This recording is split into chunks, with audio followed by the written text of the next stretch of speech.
ਸਤਿ ਸ਼੍ਰੀ ਅਕਾਲ ਦੋਸਤੋ, ਤੁਸੀਂ ਦੇਖ ਰਹੇ ਹੋ ਲੋਕਵਾਈ ਟੀਵੀ ਤੇ ਮੈਂ ਮਨਿੰਦਰਜੀਤ ਸਿੱਧੂ। ਐਮਸੀ ਦੀਆਂ ਚੋਣਾਂ ਦੇ ਚੱਲਦਿਆਂ ਅਸੀਂ ਲਗਾਤਾਰ ਵੱਖ-ਵੱਖ ਵਾਰਡਾਂ ਦੇ ਵਿੱਚ ਜਿਹੜੇ ਉਮੀਦਵਾਰ ਖੜੇ ਆ ਉਹਨਾਂ ਨਾਲ ਗੱਲਬਾਤ ਕਰ ਰਹੇ ਹਾਂ। ਅੱਜ ਅਸੀਂ ਪਹੁੰਚੇ ਹਾਂ ਵਾਰਡ ਨੰਬਰ 11 ਦੇ ਵਿੱਚ। ਵਾਰਡ ਨੰਬਰ 11 ਦੇ ਵਿੱਚ ਤਿਕੋਣਾ ਮੁਕਾਬਲਾ ਹੈ। ਇੱਕ ਪਾਸੇ ਘੰਟੀ ਡੋੜ ਹੈ, ਉਹਨਾਂ ਦੀ ਵਾਈਫ ਖੜਿਆ ਸ਼ਫਾਲੀ ਡੋੜ, ਜੋ ਕਿ ਕਾਂਗਰਸ ਦੀ ਟਿਕਟ ਤੋਂ ਲੜ ਰਿਹਾ, ਜੋ ਮੌਜੂਦਾ ਦੇ ਸੱਤਾ ਦੇ ਵਿੱਚ ਹੈ। ਦੂਜੇ ਪਾਸੇ ਕਾਂਗਰਸ ਤੋਂ ਬਾਗੀ ਹੋਏ ਪ੍ਰਦੀਪ ਗਰਗ, ਉਹਨਾਂ ਦੀ ਵਾਈਫ ਚੋਣ ਲੜ ਰਹੇ ਹੈ। ਤੇ ਤੀਜੇ ਪਾਸੇ ਬੀਬੀ ਸਤਬੀਰ ਕੌਰ ਨਾਲ ਮੁਕਾਬਲਾ। ਇਹ ਤਿੰਨ ਧਿਰਾਂ ਦਾ ਮੁਕਾਬਲਾ ਮੰਨਿਆ ਜਾਂਦਾ ਹੈ। ਕੈਂਡੀਡੇਟ ਹੋਰ ਵੀ ਬਹੁਤ ਹੈ, ਪਰ ਮੁਕਾਬਲਾ ਇਸ ਵਕਤ ਤਿੰਨਾਂ ਦੇ ਵਿੱਚ ਮੰਨਿਆ ਜਾਂਦਾ ਹੈ। ਬੀਬੀ ਸਤਬੀਰ ਕੌਰ ਉਹ ਸ਼ਖਸੀਅਤ ਹੈ ਜੋ ਕਿ ਪਿਛਲੇ ਲੰਮੇ ਸਮੇਂ ਤੋਂ ਧਾਰਮਿਕ ਬਿਰਤੀ ਨਾਲ ਜੁੜੇ ਹੋਏ ਅਤੇ ਧਾਰਮਿਕ ਸਮਾਗਮ ਕਰਦੇ ਆ ਰਹੇ ਆ। ਸੁਖਮਣੀ ਸੇਵਾ ਸੁਸਾਇਟੀ ਦੇ ਉਹ ਪ੍ਰਧਾਨ ਰਹੇ ਆ ਤੇ ਸੁਖਮਣੀ ਸਾਹਿਬ ਦੇ ਪਾਠਾਂ ਜੋ ਪਾਠ ਹੈ ਉਹ ਸਮੇਂ-ਸਮੇਂ 'ਤੇ ਜਿੱਥੇ ਵੀ ਲੋਕ ਕਰਵਾਉਂਦੇ ਆ ਉੱਥੇ ਜਾਂਦੇ ਆ ਤੇ ਜੋ ਭੇਟਾ ਮਿਲਦੀ ਹੈ ਉਹਨਾਂ ਦੇ ਦੱਸਣ ਮੁਤਾਬਕ ਉਹ ਭੇਟਾ ਉਹ ਸਮਾਜ ਸੇਵੀ ਕੰਮਾਂ ਦੇ ਵਿੱਚ, ਚਾਹੇ ਕਿਸੇ ਗਰੀਬ ਲੜਕੀ ਦਾ ਵਿਆਹ ਹੋਵੇ ਜਾਂ ਕਿਸੇ ਗਰੀਬ ਨੂੰ ਜ਼ਰੂਰਤ ਹੋਵੇ ਜਾਂ ਕਿਤੇ ਅਨਿਆਏ ਹੁੰਦਾ ਹੋਵੇ ਤਾਂ ਉਹਦੇ ਖਿਲਾਫ ਉਹ ਮਾਲੀ ਮਦਦ ਕਰਦੇ ਆ। ਤਾਂ ਅੱਜ ਅਸੀਂ ਉਹਨਾਂ ਨਾਲ ਗੱਲਬਾਤ ਕਰਾਂਗੇ, ਉਹਨਾਂ ਤੋਂ ਜਾਣਾਂਗੇ ਕਿ ਜੇਕਰ ਉਹ ਐਮਸੀ ਜਿੱਤਦੇ ਆ ਤਾਂ ਜਿਸ ਤਰੀਕੇ ਨਾਲ ਉਹਨਾਂ ਦੀ ਪਹਿਲਾਂ ਵਿਚਾਰਧਾਰਾ ਇੱਕ ਧਾਰਮਿਕ ਵਿਚਾਰਧਾਰਾ ਹੈ, ਇੱਕ ਚੰਗੀ ਵਿਚਾਰਧਾਰਾ ਹੈ, ਕਿ ਐਮਸੀ ਜਿੱਤਣ ਤੋਂ ਬਾਅਦ ਵੀ ਇਦਾਂ ਦੀ ਰਹੇਗੀ।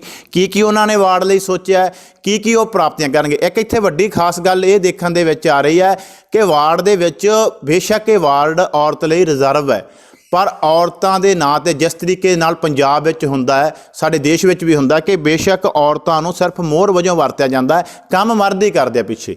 ਪਰ ਇੱਥੇ ਬੀਬੀ ਸਤਬੀਰ ਕੌਰ ਦੀ ਗੱਲ ਇਹ ਦੇਖਣ 'ਚ ਆ ਰਹੀ ਹੈ ਕਿ ਇਹਨਾਂ ਦੇ ਪੋਸਟਰਾਂ ਦੇ ਉੱਤੇ ਵੀ ਤੁਸੀਂ ਇਹਨਾਂ ਨੂੰ ਦੇਖੋਗੇ ਤੇ ਜੇਕਰ ਐਮਸੀ ਬਣਦੇ ਤਾਂ ਕੰਮ ਵੀ ਖੁਦ ਕਰਨਗੇ। ਇਹਨਾਂ ਦੇ ਸਭ ਤੋਂ ਵੱਡਾ ਇਹ ਇੱਕ ਜੇਕਰ ਪੋਜ਼ਿਟਿਵ ਪੁਆਇੰਟ ਅਸੀਂ ਦੇਖੀਏ ਤਾਂ ਇਹਨਾਂ ਦਾ ਇਹ ਪੈ ਜਾਂਦਾ। ਬੀਬੀ ਜੀ, ਸਵਾਗਤ ਹੈ ਤੁਹਾਡਾ ਲੋਕਵਾਈ ਟੀਵੀ ਤੇ ਜੀ। ਲੋਕ ਆਵਾਜ਼ ਦੇਖ ਰਹੇ ਦਰਸ਼ਕਾਂ ਨੂੰ ਵਾਹਿਗੁਰੂ ਜੀ ਕਾ ਖਾਲਸਾ, ਵਾਹਿਗੁਰੂ ਜੀ ਕੀ ਫਤਿਹ। ਬੀਬੀ ਜੀ, ਪਹਿਲਾ ਸਵਾਲ ਮੇਰਾ ਇਹ ਹੈ ਕਿ ਤੁਸੀਂ ਅਗਰ ਚੋਣ ਜਿੱਤ ਜਾਂਦੇ ਹੋ, ਚੋਣ ਜਿੱਤਣ ਤੋਂ ਬਾਅਦ ਤੁਸੀਂ ਨਗਰ ਕੌਂਸਲ ਦੇ ਵਿੱਚ ਪਹੁੰਚ ਜਾਂਦੇ ਹੋ ਬਤੌਰ ਐਮਸੀ, ਤਾਂ ਤੁਸੀਂ ਵਾਰਡ ਦੇ ਲੋਕਾਂ ਬਾਰੇ ਕੀ ਸੋਚਿਆ ਕਿ ਕਿਸ ਤਰੀਕੇ ਨਾਲ ਜਿਹੜਾ ਵਾਰਡ ਦਾ ਉਹ ਵਿਕਾਸ ਹੋਵੇਗਾ, ਜੋ ਵਾਰਡ ਦੇ ਵਿੱਚ ਊਣਤਾਈਆਂ ਉਹਨਾਂ ਨੂੰ ਦੂਰ ਕਿਸ ਤਰੀਕੇ ਨਾਲ ਕਰੋਗੇ? ਠੀਕ ਹੈ। ਸਭ ਤੋਂ ਪਹਿਲਾਂ ਅਗਰ ਜੇ ਮੈਨੂੰ ਜਿੱਤ ਪ੍ਰਾਪਤ ਹੁੰਦੀ ਹੈ ਤਾਂ ਪ੍ਰਧਾਨ ਦੀਆਂ ਵੋਟਾਂ ਪੈਂਦੀਆਂ ਨੇ, ਉਹਦੇ ਵਿੱਚ ਮੇਰੇ ਸਵਾਲ ਰੱਖੇ ਜਾਣਗੇ ਕਿ ਮੇਰੇ ਵਾਰਡ ਲਈ ਸਾਰੇ ਹੀ ਕੰਮ ਕੀਤੇ ਜਾਣ। ਜੋ ਵਾਰਡ 'ਚ ਗਲੀਆਂ ਨਾਲੀਆਂ ਗਲੀਆਂ ਹਾਂਜੀ ਤੇ ਸੀਵਰੇਜ ਲਾਈਟਾਂ ਦਾ ਪ੍ਰਬੰਧ ਬਹੁਤ ਸੋਹਣੇ ਤਰੀਕੇ ਨਾਲ, ਅਗਰ ਜੇ ਮੇਰੀਆਂ ਉਹ ਸ਼ਰਤਾਂ ਨੂੰ ਜਿਹੜਾ ਵੀ ਮੰਨੇਗਾ, ਜਿਹੜਾ ਵੀ ਪ੍ਰਧਾਨ ਮੰਨੇਗਾ ਤੇ ਮੈਂ ਉਹਨੂੰ ਵੋਟ ਦਿਆਂਗੀ ਤੇ ਮੈਂ ਆਪਣੇ ਵਾਰਡ ਲਈ ਵੱਧ ਤੋਂ ਵੱਧ ਜਿੰਨਾ ਵੀ ਹੋ ਸਕਿਆ ਮੈਂ ਸੇਵਾ ਕਰਾਂਗੀ, ਕੰਮ ਕਰਾਂਗੀ ਉਹਨਾਂ ਦੇ ਸਾਰੇ। ਜਿਸ ਤਰੀਕੇ ਦੇ ਨਾਲ ਪਹਿਲਾਂ ਵੀ ਤੁਸੀਂ ਸਮਾਜ ਸੇਵੀ ਕੰਮਾਂ ਦੇ ਵਿੱਚ ਜੁਟੇ ਹੋਏ ਹੋ, ਤੁਸੀਂ ਬੇਸ਼ੱਕ ਜੋ ਵੀ ਤੁਹਾਡਾ ਫੰਡ ਇਕੱਠਾ ਹੁੰਦਾ ਹੈ ਇੱਕ ਧਾਰਮਿਕ ਕੰਮ ਦੇ ਵਿੱਚੋਂ ਉਹਨੂੰ ਤੁਸੀਂ ਸਮਾਜ ਸੇਵਾ ਦੇ ਕੰਮਾਂ ਤੇ ਲਾਉਣੇ ਹੋ, ਤੇ ਇਸੇ ਤਰੀਕੇ ਨਾਲ ਐਮਸੀ ਬਣਨ ਤੋਂ ਬਾਅਦ ਵੀ ਇਹ ਸੋਚ ਤੇ ਬਿਰਤੀ ਇਸੇ ਤਰੀਕੇ ਨਾਲ ਕਾਇਮ ਰਹੇਗੀ? ਹਾਂਜੀ, ਬਿਲਕੁਲ। ਇਹ ਸੋਚ ਕਦੇ ਵੀ, ਜਦ ਤੱਕ ਮੇਰੇ ਸਵਾਸ ਨੇ, ਕਦੇ ਵੀ ਨਹੀਂ ਖਤਮ ਹੋਏਗੀ। ਇਹ ਸੇਵਾ ਮੇਰੀ ਇਸੇ ਤਰੀਕੇ ਨਾਲ ਚੱਲਦੀ ਰਹੇਗੀ। ਠੀਕ ਹੈ। ਹੁਣ ਅਸੀਂ ਗੱਲਬਾਤ ਕਰਦੇ ਹਾਂ ਇਹਨਾਂ ਦੇ ਨਾਲ ਹੀ ਬੀਬੀ ਰਜਿੰਦਰ ਕੌਰ ਜੀ ਹੈ। ਬੀਬੀ ਰਜਿੰਦਰ ਕੌਰ ਜੀ ਕਿਸੇ ਜੋ ਅਸੀਂ ਕਹੀਏ ਪਹਿਚਾਣ ਦੇ ਮੁਹਤਾਜ ਨਹੀਂ ਹੈ, ਸਾਰਾ ਸ਼ਹਿਰ ਜਾਣਦਾ ਹੈ, ਸਮਾਜ ਸੇਵੀ ਵੀ ਨੇ ਤੇ ਨਾਲ ਜੇਕਰ ਅਸੀਂ ਕਰੀਏ ਕਿ ਜੋ ਕਿ ਧਾਰਮਿਕ ਰਾਜਨੀਤੀ ਦੇ ਵਿੱਚ ਵੀ ਇਹਨਾਂ ਦੀ ਬੜੀ ਪਕੜ ਮਜ਼ਬੂਤ ਹੈ, ਚੋਣਾਂ ਲੜ ਵੀ ਚੁੱਕੇ ਆ, ਜਿੱਤ ਵੀ ਚੁੱਕੇ ਆ। ਅਸੀਂ ਇਹਨਾਂ ਨਾਲ ਵੀ ਗੱਲਬਾਤ ਕਰਦੇ ਹਾਂ। ਬੀਬੀ, ਜਿਸ ਤਰੀਕੇ ਨਾਲ ਬੀਬੀ ਸਤਬੀਰ ਕੌਰ ਜੀ ਨੇ ਕਿਹਾ ਕਿ ਜੇਕਰ ਮੈਂ ਜਿੱਤਦੀ, ਤੁਸੀਂ ਇਹਨਾਂ ਬਾਰੇ ਇਹਨਾਂ ਬਾਰੇ ਤੁਹਾਨੂੰ ਜਾਣਕਾਰੀ ਸਾਡੇ ਦਰਸ਼ਕਾਂ ਨੂੰ ਹੋਰ ਦਿਓ ਤੁਸੀਂ, ਕਿਉਂਕਿ ਇਹਨਾਂ ਨਾਲ ਵਿਚਰੇ ਹੋ, ਇਹਨਾਂ ਨੂੰ ਜਾਣਦੇ ਹੋ ਚੰਗੀ ਤਰ੍ਹਾਂ ਕਿ ਕਿਸ ਤਰੀਕੇ ਨਾਲ ਪਹਿਲਾਂ ਕੰਮ ਕਰਦੇ ਆ ਰਹੇ ਤੇ ਇਹਨਾਂ ਜਿੱਤਣ ਨਾਲ ਵਾਰਡ ਨੂੰ ਕੀ ਲਾਭ ਹੋਣਗੇ। ਲੋਕਵਾਜ਼ ਟੀਵੀ ਦੇਖ ਰਹੇ ਸਾਰੇ ਦਰਸ਼ਕਾਂ ਨੂੰ ਵਾਹਿਗੁਰੂ ਜੀ ਕਾ ਖਾਲਸਾ, ਵਾਹਿਗੁਰੂ ਜੀ ਕੀ ਫਤਿਹ। ਸਾਰੀਆਂ ਸੰਗਤਾਂ ਦੇ ਚਰਨਾਂ 'ਚ ਬੇਨਤੀ ਹੈ ਜੀ, ਜੇਕਰ ਬੀਬੀ ਸਤਬੀਰ ਕੌਰ 11 ਨੰਬਰ ਵਾਰਡ ਤੋਂ ਜੇਤੂ ਹੁੰਦੇ ਨੇ ਤਾਂ ਇਹ ਸਮਾਜ ਦੀ ਭਲਾਈ ਲਈ ਕੰਮ ਪਹਿਲਾਂ ਦੀ ਤਰ੍ਹਾਂ ਕਰਦੇ ਰਹਿਣਗੇ। ਅੱਜ ਤੋਂ ਪਹਿਲਾਂ ਵੀ ਇਹ ਭੈਣ ਦੀ ਸੁਖਮਨੀ ਸਾਹਿਬ ਸੇਵਾ ਸੁਸਾਇਟੀ ਹੈ। ਸੁਖਮਨੀ ਸਾਹਿਬ ਸੇਵਾ ਸੁਸਾਇਟੀ ਤੋਂ ਜੋ ਵੀ ਮਤਲਬ ਘਰਾਂ ਵਿੱਚ ਪਾਠ ਕਰਨ ਜਾਂਦੇ ਨੇ, ਜੋ ਵੀ ਮਾਇਆ ਪ੍ਰਾਪਤ ਹੁੰਦੀ ਹੈ, ਇਹ ਭੈਣ ਨੇ 1 ਰੁਪਿਆ ਵੀ ਕਦੇ ਨਿੱਜੀ ਮੁਫਾਦ ਲਈ ਨਹੀਂ ਵਰਤਿਆ। ਉਹ ਸਾਰੇ ਦਾ ਸਾਰਾ ਪੈਸਾ ਗਰੀਬ ਬੱਚੀਆਂ ਦੀ ਸ਼ਾਦੀ ਲਈ, ਜੇ ਕਿਸੇ ਗਰੀਬ ਨੇ ਦਵਾਈ ਲੈਣੀ ਹੈ ਜਾਂ ਕਿਸੇ ਗਰੀਬ ਨੂੰ ਬੂਟ ਪਾਉਣੇ ਹੈ ਜਾਂ ਕਿਸੇ ਗਰੀਬ ਦੀ ਬੱਚੀ ਨੂੰ ਸਹੁਰਿਆਂ ਨੇ ਮਾਰ ਦਿੱਤਾ ਉਹਦੇ ਲਈ ਵਕੀਲ ਕਰਨਾ, ਉਹਨਾਂ ਕੰਮਾਂ ਵਿੱਚ ਇਹ ਖਰਚ ਕਰਦੇ ਨੇ। ਮੈਂ ਜਿਨ੍ਹਾਂ ਨੂੰ ਨਿੱਜੀ ਤੌਰ 'ਤੇ ਜਾਣਦੀ ਹਾਂ ਕਿ ਹਮੇਸ਼ਾ ਹੀ ਸਮਾਜ ਭਲਾਈ ਲਈ ਤਤਪਰ ਰਹਿੰਦੇ ਨੇ ਔਰ ਜਿੰਨਾ ਵੀ ਹੋ ਸਕੇ ਵੱਧ ਤੋਂ ਵੱਧ ਸਮਾਜ ਦੀ ਸੇਵਾ ਕਰਨਗੇ। ਮੁਕਾਬਲੇ ਦਾ ਜਿਹੜਾ ਇਸ ਟਾਈਮ ਮੈਂ ਪਹਿਲਾਂ ਵੀ ਗੱਲ ਕਰ ਚੁੱਕਿਆ, ਤਿਕੋਣਾ ਹੈ। ਇੱਕ ਪਾਸੇ ਮੰਨਿਆ ਜਾਂਦਾ ਕਿ ਜਿਹੜਾ ਕਾਂਗਰਸ ਦੀ ਟਿਕਟ 'ਤੇ ਲੜ ਰਹੇ ਆ ਘੰਟੀ ਡੋੜ, ਦੂਜੇ ਪਾਸੇ ਪ੍ਰਦੀਪ ਗਰਗ ਦੇ, ਤੀਜੇ ਪਾਸੇ ਬੀਬੀ ਦਾ ਨਾਂ ਆਉਂਦਾ ਹੈ। ਕਿਉਂ ਤੁਸੀਂ ਲੋਕਾਂ ਨੂੰ ਕੀ ਕਹਿਣਾ ਚਾਹੋਗੇ, ਕਿਉਂ ਲੋਕ ਬੀਬੀ ਜੀ ਨੂੰ ਵੋਟ ਦੇਣ? ਕੀ ਮਤਲਬ ਜਿਹੜਾ ਇਹਨਾਂ ਦੇ ਜਿੱਤਣ ਤੋਂ ਬਾਅਦ ਵਾਰਡ ਵਾਸੀਆਂ ਨੂੰ ਫਾਇਦੇ ਹੋਣਗੇ, ਉਹਦੇ ਬਾਰੇ ਜ਼ਰੂਰ ਤੁਸੀਂ ਵੀ ਜਾਣਨਾ। ਜਿੰਨਾ ਸਮਾਂ ਦੇਸ਼ ਦੀ ਆਜ਼ਾਦੀ ਨੂੰ ਹੋ ਗਿਆ 70-75 ਸਾਲ ਜੋ ਵੀ ਹੈ, ਅੱਜ ਤੋਂ ਪਹਿਲਾਂ ਆਪਾਂ ਸਾਰੀਆਂ ਪਾਰਟੀਆਂ ਨੂੰ ਦੇਖ ਚੁੱਕੇ ਹਾਂ, ਸਾਰੇ ਰਜਵਾੜਿਆਂ ਨੂੰ ਦੇਖ ਚੁੱਕੇ ਹਾਂ। ਮੇਰਾ ਤਾਂ ਮੰਨਣਾ ਇਹੀ ਹੈ ਕਿ ਬੀਬੀ ਦੀ ਸ਼ਖਸੀਅਤ ਨੂੰ ਵੇਖ ਕੇ ਵਾਰਡ ਵਾਸੀਆਂ ਦਾ ਪਹਿਲਾ ਫਰਜ਼ ਬਣ ਜਾਂਦਾ। ਮੈਂ ਤਾਂ ਕਹਿੰਦੀ ਹਾਂ ਵਾਰਡ ਵਾਸੀਆਂ ਨੂੰ ਮਾਨਸਿਕ ਤੌਰ ਤੇ ਸਕੂਨ ਮਿਲੂਗਾ ਕਿ ਅਸੀਂ ਆਪਦੇ ਮਤ ਦਾ ਦਾਨ ਕਿਸੇ ਸਹੀ ਮਨੁੱਖ ਦੇ ਹੱਕ 'ਚ ਕੀਤਾ। ਮੇਰੀ ਤਾਂ ਇਹੀ ਮੰਨਣਾ ਹੈ ਕਿ ਵਾਰਡ ਵਾਸੀਆਂ ਨੂੰ ਚਾਹੀਦਾ ਕਿ ਬੀਬੀ ਸਤਵੀਰ ਕੌਰ ਨੂੰ ਵੋਟ ਪਾਉਣ, ਉਹਨਾਂ ਨੂੰ ਮਾਨਸਿਕ ਸਕੂਨ ਮਿਲੂਗਾ। ਉਹਨਾਂ ਦੀ ਨੇਚਰ ਬਾਰੇ ਜਾਣਦੇ ਨੇ ਸਾਰੇ ਵਾਰਡ ਵਾਲੇ, ਔਰ ਮਹੱਲਾ ਵਾਸੀਆਂ ਨੇ ਇਕੱਠੇ ਹੋ ਕੇ ਇਹਨਾਂ ਨੂੰ ਬੇਨਤੀ ਕੀਤੀ ਹੈ ਤਾਂ ਹੀ ਇਹਨਾਂ ਨੇ ਮਨ ਬਣਾਇਆ, ਨਹੀਂ ਤਾਂ ਇਹਨਾਂ ਦਾ ਕੋਈ ਮਨ ਨਹੀਂ ਸੀ ਇਲੈਕਸ਼ਨ ਲੜਨ ਦਾ। ਇਹਨਾਂ ਦੀ ਸਾਰਾ ਜੀਵਨ ਧਾਰਮਿਕ ਬਿਰਤੀ ਰਿਹਾ, ਧਾਰਮਿਕ ਪ੍ਰਵਿਰਤੀ ਵਾਲੀ ਬੀਬੀ ਹੈ ਔਰ ਹਰ ਥਾਂ ਤੇ ਆਵਾਜ਼ ਉਠਾਉਂਦੀ ਹੈ, ਚਾਹੇ ਉਹ ਥਾਣੇ 'ਚ ਕਿਸੇ ਦੇ ਮਗਰ ਚਲੀ ਜਾਵੇ, ਕਿਸੇ ਵੀ ਥਾਂ ਹੋਵੇ, ਇਹਨਾਂ ਨੇ ਕਦੇ ਚੁੱਪ ਨਹੀਂ ਰਹਿਣਾ। ਇਹ ਸਮਾਜ ਭਲਾਈ ਦੇ ਕੰਮਾਂ ਲਈ ਤਤਪਰ ਰਹਿਣਗੇ। ਮੈਂ ਤਾਂ ਕਹਿੰਦੀ ਹਾਂ ਵੀ ਮਹੱਲੇ ਵਾਲਿਆਂ ਦੀ ਵੀ ਇਹ ਖੁਸ਼ਕਿਸਮਤੀ ਹੋਊਗੀ ਕਿ ਉਹ ਚੰਗੀ ਸ਼ਖਸੀਅਤ ਨੂੰ, ਇੱਕ ਧਾਰਮਿਕ ਬਿਰਤੀ ਵਾਲੀ ਬੀਬੀ ਨੂੰ ਅੱਗੇ ਲੈ ਕੇ ਆਉਂਦੇ ਨੇ। ਬਿਲਕੁਲ ਤੁਸੀਂ ਇਹ ਗੱਲ ਕੀਤੀ ਹੈ। ਅਸੀਂ ਦੇਖਦੇ ਹਾਂ ਕਿ ਜਿਹੜੇ MC ਹੈ, ਇਸ ਤੋਂ ਪਹਿਲਾਂ ਬਹੁਤੇ MC ਅਜਿਹੇ ਆ ਜਿਹੜੇ ਆਪਣੇ ਫਰਜ਼ ਨਹੀਂ ਨਿਭਾਉਂਦੇ ਜੋ ਉਹਨਾਂ ਦੇ ਹੁੰਦੇ ਆ। ਬਹੁਤ ਜੇਕਰ ਅਸੀਂ ਜ਼ਿਆਦਾਤਰ ਗੱਲ ਕਰੀਏ 17 MC ਜਿੱਤਦੇ ਆ, 17 ਦੇ ਵਿੱਚੋਂ ਲੋਕਾਂ ਨੇ 13-14 ਤਾਂ ਦੇਖੇ ਵੀ ਨਹੀਂ ਹੁੰਦੇ ਵੀ ਉਸ ਤੋਂ ਬਾਅਦ ਉਹ ਕਿੱਥੇ ਰਹਿੰਦੇ ਆ। ਤਾਂ ਕੀ ਕਹਿਣਾ ਚਾਹੋਗੇ ਕਿ ਜਿਹੜਾ ਮਤਲਬ ਇਹ ਸਾਰਾ ਕੁਝ ਵਰਤਾਰਾ ਹੈ, ਇਹ ਕਿਉਂ ਵਰਤਦਾ ਤੇ ਲੋਕਾਂ ਨੂੰ ਇਹ ਤੋਂ ਕਿਉਂ ਸੁਚੇਤ ਰਹਿਣਾ ਚਾਹੀਦਾ? ਇਸ ਵਰਤਾਰੇ ਲਈ ਆਪਾਂ ਸਾਰੇ ਜ਼ਿੰਮੇਵਾਰ ਹਾਂ। ਜਦੋਂ ਆਪਣੇ ਕੋਲੇ ਕੋਈ ਵੋਟ ਮੰਗਣ ਆਉਂਦਾ, ਆਪਾਂ ਉਹਦੇ ਤੋਂ ਸਵਾਲ ਨਹੀਂ ਪੁੱਛਦੇ, ਅੱਗੋਂ ਉਹਦਾ ਕਾਜੂਆਂ ਬਦਾਮਾਂ ਨਾਲ ਸਵਾਗਤ ਕਰਦੇ ਹਾਂ, ਜਦ ਕਿ ਆਪਣਾ ਮਤਲਬ ਉਹਨਾਂ ਤੋਂ ਸਵਾਲ ਪੁੱਛਣ ਦਾ ਕਿ ਪਿਛਲੀ ਵਾਰੀ ਤੁਹਾਨੂੰ ਜਿਤਾਇਆ ਸੀ, ਤੁਹਾਡੇ ਦੂਜੇ ਵਾਰਡ ਵਾਲਿਆਂ ਨੇ, ਉਹਨਾਂ ਲਈ ਤੁਸੀਂ ਕੀ ਕੀਤਾ ਸੀ। ਜਿਹੜੇ ਅੱਜ ਇੱਥੇ ਕੈਂਡੀਡੇਟ ਨੇ ਪਹਿਲਾਂ ਵੀ ਕਦੇ ਜਿੱਤੇ ਹੋਣਗੇ। ਬਿਲਕੁਲ। ਜਿਹੜੇ ਆਪਣੇ ਕੋਲ MLA ਸਾਹਿਬਾਨ ਆਉਂਦੇ ਨੇ ਉਹ ਪਹਿਲਾਂ ਵੀ ਕਿਸੇ ਹਲਕੇ 'ਚੋਂ ਜਿੱਤੇ ਹੋਣਗੇ, ਚਾਹੇ ਕੋਈ MP ਸਾਹਿਬਾਨ ਆਉਂਦਾ। ਇੱਥੇ ਹੀ ਸਾਡੀ ਕਮੀ ਹੈ ਕਿ ਅਸੀਂ ਉਹਨਾਂ ਤੋਂ ਸਵਾਲ ਨਹੀਂ ਪੁੱਛਦੇ, ਸਗੋਂ ਉਹਨਾਂ ਦਾ ਸਵਾਗਤ ਕਾਜੂ ਬਦਾਮਾਂ ਨਾਲ ਕਰਦੇ ਹਾਂ। ਜਦੋਂ ਅਸੀਂ ਆਪਦੇ ਫਰਜ਼ਾਂ ਤੋਂ, ਅਸੀਂ ਆਪਦੇ ਉਹ ਤੋਂ ਹੋਏ ਵੇ ਅਸੀਂ ਮੂੰਹ ਮਲਾਜਾ ਰੱਖਦੇ ਹਾਂ ਤੇ ਉਹ ਜਿਹੀ ਸਾਨੂੰ ਅੱਗੋਂ ਕੈਂਡੀਡੇਟ ਮਿਲਦੇ ਨੇ। ਇੱਕ ਹੋਰ ਵੱਡੀ ਗੱਲ, ਜਿਹੜਾ ਕੈਂਡੀਡੇਟ ਅੱਜ ਲੱਖਾਂ ਰੁਪਏ ਲਾ ਕੇ ਜਿੱਤ ਪ੍ਰਾਪਤ ਕਰ ਰਿਹਾ ਹੈ ਤਾਂ ਤੁਹਾਡੇ ਲਈ ਵੇਖੋ ਕੀ ਕਰ ਸਕਦਾ ਹੈ। ਪਹਿਲਾਂ ਉਹ ਆਪਦੇ ਪੈਸੇ ਪੂਰੇ ਕਰੇਗਾ। ਇਹ ਬੀਬੀ ਜੀ ਨੇ ਨਾ ਕੋਈ ਪੈਸਾ ਲਾਇਆ, ਨਾ ਕੋਈ ਨਸ਼ਾ, ਕਿਸੇ ਕਿਸਮ ਦਾ ਨਸ਼ਾ ਨਹੀਂ ਲਾਇਆ, ਕੋਈ ਪੈਸਾ ਨਹੀਂ ਲਾਇਆ। ਬਿਲਕੁਲ ਲੋਕਾਂ ਦੇ ਸਹਿਯੋਗ ਨਾਲ ਸਾਰੇ ਵੋਟਰ ਹੀ ਸਪੋਰਟ ਕਰ ਰਹੇ ਨੇ, ਉਹੀ ਇਹਨਾਂ ਦੀ ਕੰਪੇਨ ਚਲਾ ਰਹੇ ਨੇ ਔਰ ਉਹੀ ਮਤਲਬ ਇਹਨਾਂ ਨੂੰ ਜਿਤਾਉਣਗੇ ਵੀ ਤੇ ਜਿਤਾ ਕੇ ਫਖਰ ਵੀ ਮਹਿਸੂਸ ਕਰਨਗੇ। ਔਰ ਮੈਨੂੰ ਲੱਗਦਾ ਹੈ ਕਿ ਮਹੱਲੇ ਦਾ ਸਭ ਤੋਂ ਵਧੀਆ ਵਾਰਡ ਇਹ ਵਾਰਡ ਹੋਏਗਾ। ਅੱਛਾ, ਇੱਕ ਗੱਲ ਹੋਰ, ਹਾਂਜੀ, ਸ਼ਹਿਰ ਦਾ ਸਭ ਤੋਂ ਵਧੀਆ ਵਾਰਡ ਇਹ ਵਾਰਡ ਹੋਏਗਾ। ਇੱਕ ਗੱਲ ਹੋਰ ਸੁਣਨ ਦੇ ਵਿੱਚ ਆ ਰਹੀ ਹੈ ਕਿ ਸੁਣਨ ਵਿੱਚ ਇਹ ਆ ਰਹੀ ਕਿ ਇਹ ਵਾਰਡ ਦੇ ਵਿੱਚ ਨਾ ਤਾਂ ਅਕਾਲੀ ਦਲ ਨੇ ਕੋਈ ਆਪਣਾ ਉਮੀਦਵਾਰ ਉਤਾਰਿਆ, ਨਾ ਆਮ ਆਦਮੀ ਪਾਰਟੀ ਨੇ ਆਪਣਾ ਉਮੀਦਵਾਰ, ਤੇ ਕਾਂਗਰਸ ਦਾ ਇੱਕ ਵੱਡਾ ਧੜਾ ਵੀ ਬੀਬੀ ਦੀ ਸਪੋਰਟ ਦੇ ਵਿੱਚ ਹੈ। ਕੀ ਇਹ ਤਿੰਨੇ ਜਿਹੜੇ ਆ ਇਹ ਪਾਰਟੀਆਂ ਬੀਬੀ ਦੀ ਸਪੋਰਟ ਦੇ ਕਰਕੇ ਹੀ ਬਾਕੀ ਕੈਂਡੀਡੇਟ ਨਹੀਂ ਉਤਾਰੇ ਉਹਨਾਂ ਨੇ? ਦੇਖੋ ਜੀ, ਸਾਡੀ ਨੌਲੇਜ ਤੋਂ ਬਾਹਰ ਹੈ। ਇਹ ਉਹਨਾਂ ਦਾ ਆਪ ਦਾ ਕੋਈ ਨਿੱਜੀ ਹੋ ਸਕਦਾ ਹੈ। ਕਾਂਗਰਸ ਦਾ ਵੀ ਕੈਂਡੀਡੇਟ ਖੜਾ ਹੈ, ਕਿਹੜਾ ਤੁਹਾਡਾ ਕਹਿ ਰਹੇ ਹੋ ਤੁਸੀਂ, ਉਹ ਮੈਨੂੰ ਨਹੀਂ ਪਤਾ। ਤੇ ਜੇ ਕੋਈ ਆਮ ਆਦਮੀ ਨੇ ਨਹੀਂ ਉਤਾਰਿਆ ਜਾਂ ਅਕਾਲੀ ਦਲ ਨੇ ਨਹੀਂ ਉਤਾਰਿਆ, ਉਹਨਾਂ ਦਾ ਨਿੱਜੀ ਕੋਈ ਫੈਸਲਾ ਹੋ ਸਕਦਾ ਹੈ।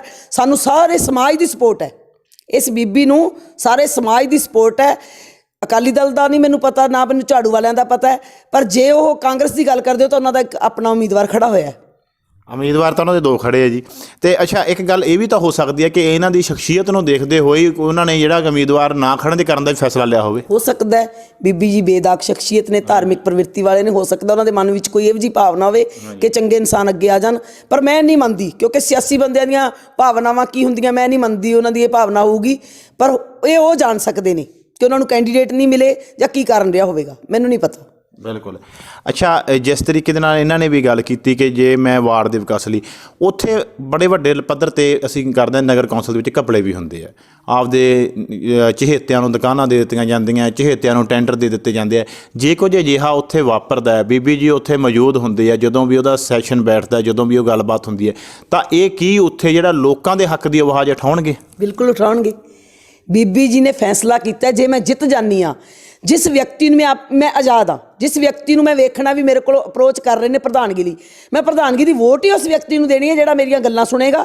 ਜੇ ਕੋਈ ਘਪਲੇਬਾਜ਼ੀ ਹੁੰਦੀ ਹੈ, ਕੋਈ ਟੈਂਡਰ ਗਲਤ ਪਾਸ ਹੁੰਦੇ ਨੇ, ਜਾਂ ਕੋਈ ਇੱਟ ਮਾੜੀ ਲੱਗਦੀ ਹੈ, ਜਾਂ ਕੋਈ ਦੁਕਾਨਾਂ ਚੇਤਨ ਦਿੱਤੀਆਂ ਨੇ, ਤਾਂ ਮੈਨੂੰ ਨਹੀਂ ਲੱਗਦਾ ਕਿ ਨਾ ਆਵਾਜ਼ ਉਠਾਉਣਗੇ।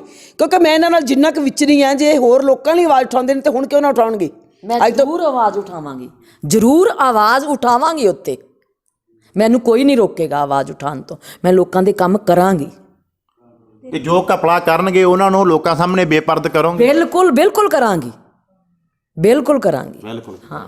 ਅੱਛਾ, ਅੰਤ ਦੇ ਵਿੱਚ ਮੇਰਾ ਆਖਰੀ ਸਵਾਲ ਹੈ ਤੁਸੀਂ ਕੀ ਸੁਨੇਹਾ ਦੇਣਾ ਚਾਹੋਗੇ, ਕਿਉਂਕਿ ਇਹ ਦੌਰ ਅਜਿਹਾ ਹੁੰਦਾ ਹੈ, ਜਿਹੜੀਆਂ ਇਹ ਚੋਣਾਂ ਹੁੰਦੀਆਂ ਇਹ ਜੇਕਰ ਅਸੀਂ ਗੱਲ ਕਰੀਏ ਕਿ ਜਿਹੜੀਆਂ ਰਾਜਨੀਤਿਕ ਪਾਰਟੀਆਂ ਉਹਨਾਂ ਲਈ ਜ਼ਮੀਨੀ ਪੱਧਰ ਤੇ ਆਪਣੀ ਮਜ਼ਬੂਤੀ ਦੀਆਂ ਹੁੰਦੀਆਂ ਵੀ ਜਿਹੜਾ ਵਾਰਡ ਵਾਈਜ਼ ਸਾਡੀ ਪਾਰਟੀ ਦੀ ਕਿੰਨੀ ਕੁ ਮਜ਼ਬੂਤੀ ਹੈ, ਇਹਦੇ ਤੇ ਵਿੱਚ ਇਹ ਮਜ਼ਬੂਤੀ ਕਰਨ ਲਈ ਚੋਣ ਜਿੱਤਣ ਲਈ ਬੜੇ ਹੱਥ ਕੰਡੇ ਵਰਤੇ ਜਾਂਦੇ ਹੈ। ਪੈਸਾ ਵੀ ਵੰਡਿਆ ਜਾਂਦਾ, ਸ਼ਰਾਬ ਵੀ ਵੰਡੀ ਜਾਂਦੀ ਹੈ। ਜੇਕਰ ਅਸੀਂ ਪਰਦੇ ਦੇ ਪਿੱਛੇ ਦੀ ਗੱਲ ਕਰੀਏ, ਸਾਹਮਣੇ ਕੋਈ ਵੀ ਨਹੀਂ ਆ ਕੇ ਕਹਿੰਦਾ ਕਿ ਮੈਂ ਇਹ ਕੰਮ ਕਰੂੰਗਾ, ਪਰ ਪਰਦੇ ਦੇ ਪਿੱਛੇ ਸਾਰਾ ਕੁਝ ਚੱਲਦਾ ਰਹਿੰਦਾ। ਤਾਂ ਉਹ ਵਾਸਤੇ ਤੁਸੀਂ ਲੋਕਾਂ ਨੂੰ ਕੀ ਅਪੀਲ ਕਰਨੀ ਚਾਹੋਗੇ ਕਿ ਕਿਹੜੇ ਕੈਂਡੀਡੇਟ ਨੂੰ ਚੁਣਿਆ ਜਾਵੇ ਜਿਹੜਾ ਇੱਕ ਵਾਰ ਲੋਕ ਲੰਭਾਵਣੇ ਵਾਅਦੇ ਕਰਕੇ ਤੇ ਚੰਦ ਦਿਨਾਂ ਦੀ ਸ਼ਰਾਬ ਤੇ ਪੈਸੇ ਦੇ ਕੇ, ਜਾਂ ਜਿਹੜਾ ਲੰਮੇ ਸਮੇਂ ਲਈ ਤੁਹਾਡੀ ਸੋਚ ਰੱਖਦਾ ਉਹਨੂੰ ਚੁਣਿਆ ਜਾਵੇ?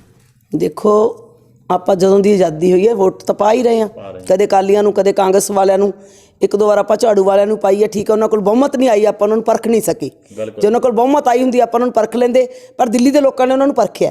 ਮੈਂ ਤਾਂ ਆਪਦੇ ਸਾਰੇ ਸ਼ਹਿਰ ਨੂੰ ਹੀ ਅਪੀਲ ਕਰੂੰਗੀ, ਸਾਰੇ ਸ਼ਹਿਰ ਨੂੰ ਕਿ ਸਾਰੇ ਸਮਾਜ ਨੂੰ, ਕਿ ਕਿਰਦਾਰ ਦੇਖ ਕੇ ਵੋਟ ਪਾਓ। ਇਹ ਮੁਹੱਲੇਦਾਰੀ ਦਾ ਕੰਮ ਹੈ, ਕੋਈ ਈਰਖਾ ਦਵੈਤ ਦੂਈ ਸਾੜਾ ਮਨ 'ਚ ਨਾ ਰੱਖੋ। ਪਾਰਟੀਆਂ ਆਪਦੇ ਮਫਾਦ ਹੱਲ ਕਰਕੇ ਜਾਂਦੀਆਂ ਨੇ, ਤੁਸੀਂ ਆਪਸੀ ਪ੍ਰੇਮ ਭਾਈਚਾਰਾ ਬਣਾ ਕੇ ਰੱਖੋ ਔਰ ਜਿੰਨੀ ਹੋ ਸਕੇ ਸੋਚ ਸਮਝ ਕੇ ਆਪਦੀ ਜ਼ਮੀਰ ਜਾਗਦੀ ਰੱਖ ਕੇ ਵੋਟ ਪਾਓ। ਜਿਹੜੇ ਇਹ ਤੁਹਾਨੂੰ ਸ਼ਰਾਬਾਂ ਦੇ ਰਹੇ ਨੇ ਤੁਹਾਡੇ ਦੁਸ਼ਮਣ ਨੇ। ਸ਼ਰਾਬ ਨੇ ਤੁਹਾਡੇ ਲੀਵਰ ਦਾ ਨੁਕਸਾਨ ਕਰਨਾ, ਤੁਹਾਡੇ ਮਾਨਸਿਕ ਤਣਾਅ ਦੇਣਾ, ਤੁਹਾਡੇ ਉਹਨਾਂ ਨੇ ਸਮਾਜਿਕ ਜਿਹੜਾ ਤੁਹਾਡੀ ਸਮਾਜ ਵਿੱਚ ਇੱਜ਼ਤ ਉਹ ਖਤਮ ਕਰਨੀ ਹੈ। ਜਿਹੜਾ ਬੰਦਾ ਜੇ ਵਿਕਦਾ ਹੈ ਨਾ, ਕੋਈ ਇਹ ਨਹੀਂ ਵੀ ਉਹਦੀ ਆਤਮਾ ਨੂੰ ਧਿਕਾਰਦੀ ਨਹੀਂ, ਆਤਮਾ ਉਹਦੀ ਸਦਾ ਹੀ ਕਰਜਾਈ ਰਹਿੰਦੀ ਹੈ ਕਿ ਮੈਂ ਆਪਦੀ ਮੱਤ ਦਾ ਦਾਨ ਕਰਨਾ ਸੀ। ਤਾਂ ਮੈਂ ਤਾਂ ਇਹੀ ਕਹੂੰਗੀ ਭਾਈ, ਆਪਦੇ ਮੁਹੱਲੇਦਾਰੀ ਵਿੱਚ ਪ੍ਰੇਮ ਭਾਈਚਾਰੇ 'ਚ ਕੋਈ ਫਰਕ ਨਾ ਆਉਣ ਦਿਓ।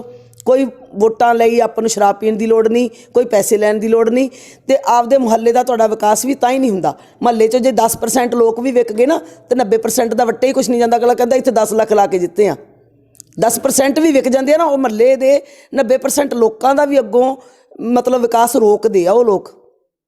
ਇਮਾਨਦਾਰੀ ਨਾਲ ਜਿੱਤਣ ਦੀ ਕੋਸ਼ਿਸ਼ ਕਰੋ। ਇਮਾਨਦਾਰੀ, ਹਾਂ, ਇਮਾਨਦਾਰੀ ਨਾਲ। ਸ਼ਰਾਬ ਦੇ ਕੇ, ਪੈਸੇ ਦੇ ਕੇ ਇੱਦਾਂ ਨਾ ਇਹ ਕੰਮ ਨਾ ਕਰੋ, ਇਮਾਨਦਾਰੀ ਨਾਲ। ਬਿਲਕੁਲ। ਹਾਂਜੀ।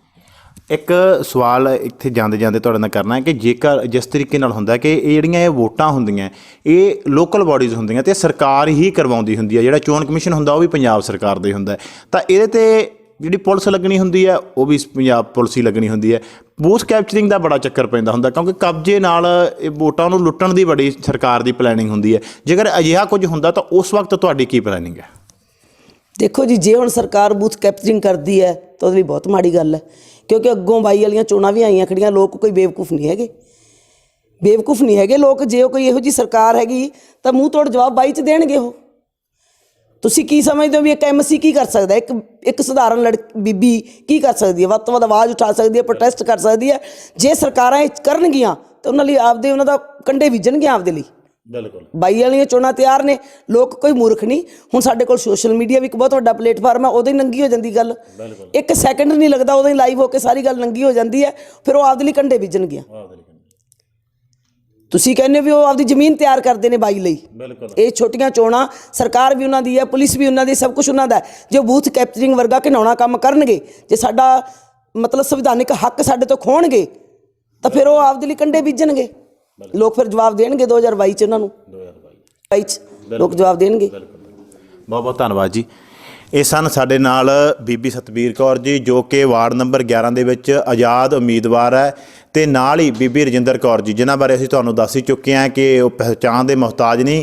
ਉਹਨਾਂ ਤੋਂ ਅਸੀਂ ਗੱਲਬਾਤ ਕੀਤੀ ਹੈ ਸਾਰੇ ਮਸਲੇ ਸੰਬੰਧੀ ਕਿ ਜੇਕਰ ਉਹ ਜਿੱਤਦੇ ਤਾਂ ਵਾਰਡ ਦਾ ਵਿਕਾਸ ਕਿਸ ਤਰੀਕੇ ਨਾਲ ਹੋਵੇਗਾ। ਤਾਂ ਉਹਨਾਂ ਨੇ ਕਿਹਾ ਕਿ ਮੈਂ ਵੋਟ ਹੀ ਉਸ ਪ੍ਰਧਾਨ ਨੂੰ ਪਾਉਂਗੀ, ਕੋਈ ਮੈਂ ਆਜ਼ਾਦ ਉਮੀਦਵਾਰ ਹੋਊਂਗੀ, ਮੈਂ ਵੋਟ ਹੀ ਉਸ ਨੂੰ ਪਾਉਂਗੀ ਜਿਹੜਾ ਮੇਰੇ ਵਾਰਡ ਦੇ ਵਿਕਾਸ ਲਈ ਮੇਰੇ ਨਾਲ ਵਾਅਦਾ ਕਰੂਗਾ ਅਤੇ ਮੇਰੇ ਵਾਰਡ ਦੇ ਵਿਕਾਸ ਲਈ ਕੋਈ ਕਦਮ ਉਠਾਉਣ ਦੀ ਗੱਲ ਕਰੇਗਾ। ਅਤੇ ਨਾਲ ਹੀ ਉਹਨਾਂ ਕਿਹਾ ਕਿ ਜਿਹੜਾ ਮੇਰਾ ਇਲੈਕਸ਼ਨ ਹੈ ਪੂਰੀ ਇਮਾਨਦਾਰੀ ਨਾਲ, ਬਿਨਾਂ ਪੈਸੇ ਤੋਂ, ਬਿਨਾਂ ਸ਼ਰਾਬ ਤੋਂ ਲੜਿਆ ਜਾਊਗਾ।